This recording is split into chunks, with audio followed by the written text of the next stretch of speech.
fry them, Mm-hmm. that releases all the heat. Yes. If you just put them in there after it's cooking, then it doesn't do anything other than when you bite into them. Yes. Put whatever kind, pork and beef. You always want to use pork and beef Pork and beef. Why is that? because that's what you do. I don't know. It tastes better. Because even our meatloaf, we do pork and beef. Okay. So, or Italian sausage. Pork, beef, Italian sausage. I use all three of them. Okay. This in here is Just pork and beef. beef. Oh, just pork and beef. Okay. Fry that up. Fry up, if you're just putting pork and beef like I just did today, then just fry it up like, How much do you usually put in there? half a pound.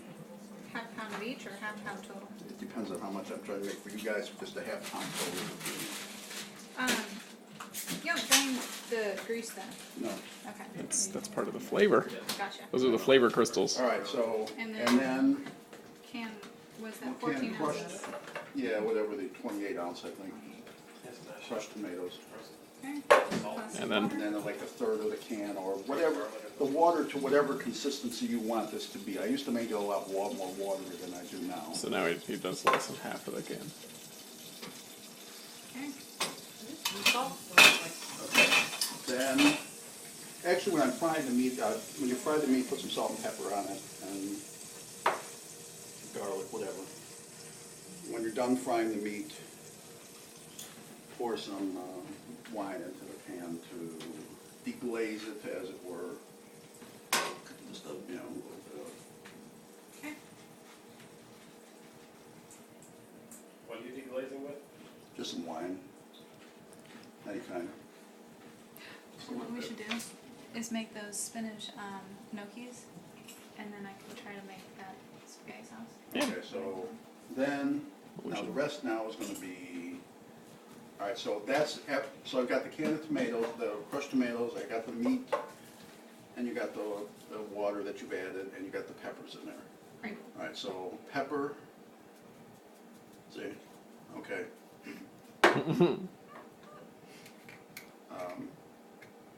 Rosemary, just a little bit. Teaspoon. Sugar, I use this sugar in the raw. Oh, you do? Now so here's how much sugar in the raw I use twice. 2 tablespoons. Yeah. All of that I'm doing this is twice. I put it in first when just the tomatoes are in. So, because that's sugar in the raw, it would be like 4 tablespoons of real sugar. Well, whatever. We want Yeah. sugar in the raw. It's like extra sweet. Okay, garlic powder, Okay. just across.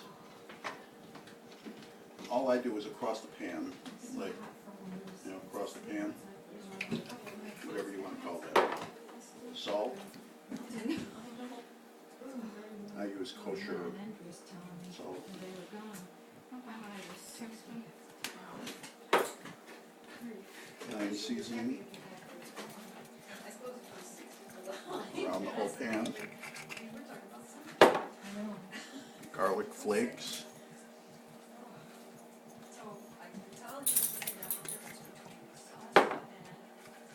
Basil. That wasn't that onion flakes?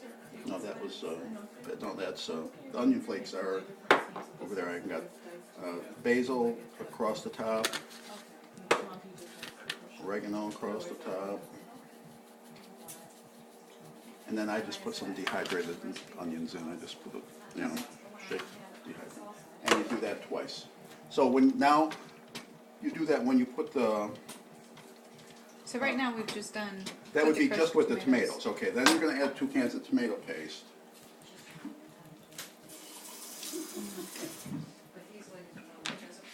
And then put in 1, 2, 3, whatever, how much, usually 2 cans of water from the tomato paste.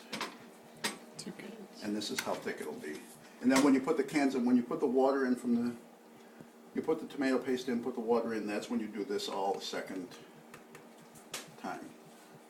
What you did the first time. Okay.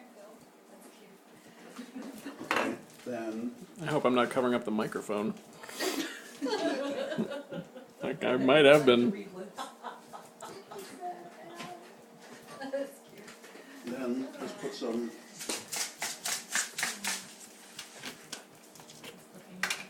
kind of shredded cheese in there. Doesn't matter. Romano, Parmesan, mixture, or whatever. Well, they got really close, and then I think they were a little over the way That's it. That's it. What did you mean when you say you do it twice? I put the water, the can of tomatoes and the water. Yes. Right? Then I put this, Stuff on there. Then he All does of the that. tomato paste. I let it cook for a few minutes. I should have said that. Let it cook for a few minutes Mm-hmm.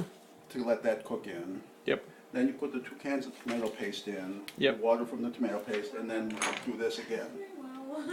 Do it again. So you're about to do it again right Well, I've now. already done it. When I did it then, that was the second time. Okay. Then some cheese and the onions you've got that you put in at the beginning, and that's it. Awesome. Just let it cook for as long as you want to let it cook. Thank you very much. 45 minutes, half hour, it's ready. And the thing is, the thing you have to do is like my mother, I just thought you might. where you just keep saving and redoing. Yeah, it's alright. And how long do you keep the saved up stuff for? The entire knuckle less. 6 Yeah, months. the fingernail don't hold, so.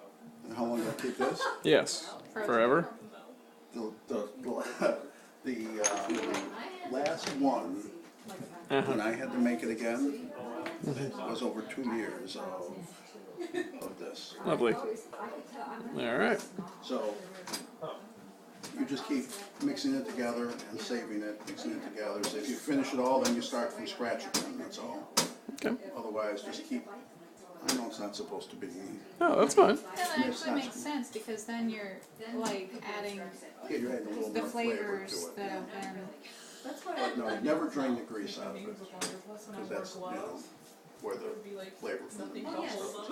yes, like the, I would get gloves and like the ends of I didn't make meatballs this time. and everything. That'll be your next lesson, right? And I actually just cut my